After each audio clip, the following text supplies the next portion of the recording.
요한복음 7장. 그 후 예수님은 갈릴리 지방에서만 다니시고 유대 지방에는 다니고 싶어 하지 않으셨다. 이것은 유대인들이 자기를 죽이려고 했기 때문이었다. 마침 유대인들의 명절인 초막절이 가까워지자 예수님의 동생들이 예수님께 이렇게 말하였다. 여기를 떠나 유대로 가십시오. 그래서 형님이 하시는 일을 제자들도 보게 하십시오. 세상에 알려지기를 바라는 사람치고 자기가 하는 일을 숨기는 사람은 없습니다. 이왕 이런 일을 하실 바에는 형님 자신을 세상에 나타내십시오. 그들이 이렇게 말한 것은 예수님의 친형제인 그들도 예수님을 믿지 않았기 때문이다. 그래서 예수님이 그들에게 말씀하셨다. 내 때는 아직 오지 않았지만 너희 때는 언제든지 준비되어 있다. 세상이 너희는 미워할 수 없어도 나는 미워한다. 이것은 내가 세상의 일이 악하다고 증거하고 있기 때문이다. 너희는 어서 명절을 지키러 올라가거라. 나는 아직 때가 되지 않아서 지금 올라가지는 않겠다. 예수님은 이 말씀을 하시고 계속 갈릴리에 머물러 계셨다. 동생들이 명절을 지키러 올라간 후에 예수님도 올라가셨으나 사람들의 눈에 띄지 않게 몰래 가셨다. 명절이 되자 유대인 지도자들은 예수님이 어디 있느냐고 물으며 찾아다녔다. 그리고 군중들 가운데서 쑥덕거리는 소리가 많이 들렸다. 어떤 사람은 그는 좋은 사람이다 하였고 또 어떤 사람은 아니야 그는 백성을 속이고 있어 하였다. 그러나 유대인 지도자들을 두려워하여 아무도 예수님에 대해서 터놓고 말하는 사람이 없었다. 명절 기간이 거의 절반쯤 지났을 때 예수님은 성전으로 올라가 가르치기 시작하셨다. 그러자 유대인 지도자들은 제대로 공부한 사람도 아닌데 어떻게 저렇게 많은 것을 알고 있을까 하고 말하며 신기하게 여겼다. 그때 예수님이 이렇게 말씀하셨다. 내 교훈은 내 것이 아니라 나를 보내신 분의 것이다. 누구든지 하나님의 뜻을 실천하고자 하면 내 교훈이 하나님에게서 온 것인지 내가 마음대로 말한 것인지 알게 될 것이다. 자기 마음대로 말하는 사람은 자기의 영광만을 추구하지만 자기를 보내신 분의 영광을 위해 일하는 사람은 진실한 사람이다. 그런 사람에게는 거짓이 있을 수 없다. 모세가 너희에게 율법을 주지 않았느냐? 너희는 한 사람도 그 율법을 지키지 않으면서 왜 나를 죽이려 하느냐? 이 말에 군중들이 당신은 귀신이 들렸소.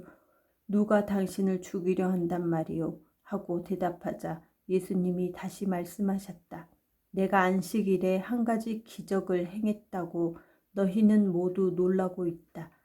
모세가 너희에게 할례를 주었다는 이유로 사실 할례는 모세에게서 나온 것이 아니라 너희 옛 조상들에게서 시작된 것이지만 너희는 안식일에도 할례를 베풀고 있다.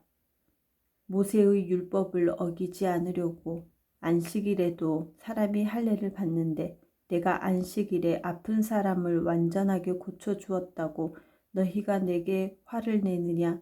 겉모양만 보고 판단하지 말고 올바른 표준으로 판단하라. 그때 어떤 예루살렘 사람들이 이렇게 말하였다. 이 사람은 당국에서 죽이려고 하는 사람이 아니냐?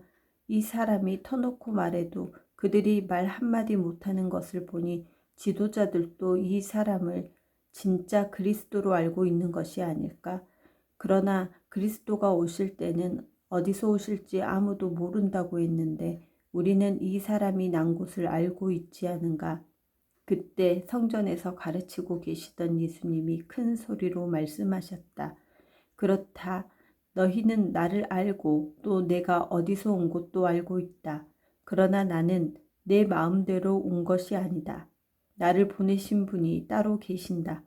그분은 참되신 분이시다. 너희는 그분을 모르지만 나는 알고 있다. 이것은 내가 그분에게서 왔고 그분은 나를 보내셨기 때문이다. 그 말을 듣고 유대인 지도자들이 예수님을 잡으려고 하였으나 한 사람도 그분에게 손을 대지 못한 것은 아직 그분의 때가 되지 않았기 때문이었다.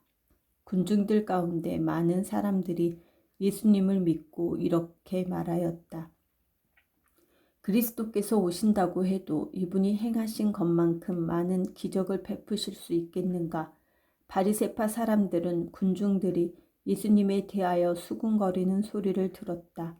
그래서 그들과 대제사장들은 예수님을 잡아오라고 성전 경비병들을 보냈다. 그때 예수님은 내가 조금만 더 너희와 함께 있다가 나를 보내신 분에게 돌아간다. 너희는 나를 찾아도 만나지 못할 것이며 내가 있는 곳에도 오지 못할 것이다 하고 말씀하셨다. 그러자 유대인 지도자들이 서로 말하였다. 이 사람이 어디로 가기에 자기를 찾지 못할 것이라고 하는가? 그리스에 흩어져 사는 유대인들에게 가서 그리스 사람들을 가르치겠다는 건가? 우리가 찾아도 만나지 못하고 또 그가 있는 곳에는 우리가 갈 수도 없다니 도대체 그 말이 무슨 뜻일까? 축제 분위기가 절정에 달한 명절 마지막 날에 예수님은 서서 이렇게 외치셨다. 누구든지 목마른 사람은 다 내게로 와서 마셔라. 나를 믿는 사람은 성경 말씀대로 그 마음속에서 생수의 강이 흘러나올 것이다. 이것은 예수님을 믿는 사람들이 앞으로 받을 성령에 대하여 하신 말씀이었다. 예수님이 아직 영광을 받으시지 않았기 때문에 성령께서 아직 사람들 가운데 계시지 않았다.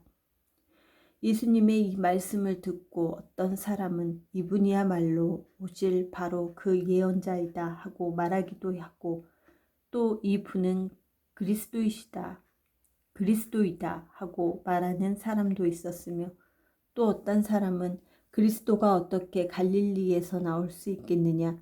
성경에는 그리스도가 다윗의 후손 가운데서 다윗이 살던 베들레헴에서 나실 것이라고 하지 않았느냐 하고 말하기도 하였다. 이와 같이 사람들은 예수님에 대해서 서로 의견이 엇갈렸다. 그들 가운데는 예수님을 잡아가고 싶어하는 사람도 있었으나 예수님께 손을 대는 사람은 아무도 없었다. 성전 경비병들이 그냥 돌아오자 대제사장들과 바리새파 사람들이 왜 그를 잡아오지 않았느냐 하고 물었다. 그래서 그들은 지금까지 이 사람처럼 말하는 사람은 없었습니다 하고 대답하였다. 그러자 바리새파 사람들이 말하였다. 너희도 꼬임에 빠졌느냐? 유대 당국자들과 바리새파 사람 중에 그를 믿는 사람이 있었느냐? 율법을 모르는 이 군중들은 저주받은 자들이다. 그때 그곳에 있던 한 바리새파 사람, 곧 전에 예수님께 찾아간 일이 있던 니고데모가 우리 율법에는 사람을 판결하기 전에 먼저 그 사람의 말을 들어보고 그가 한 일을 알아보도록 되어 있지 않소 하자 그들은 당신도 갈릴리 사람이요? 성경을 찾아보시오. 갈릴리에서 예언자가 나온다는 말이 어디 있소? 하고 쏘아붙였다. 그리고서 사람들은 모두 자기 집으로 돌아갔다.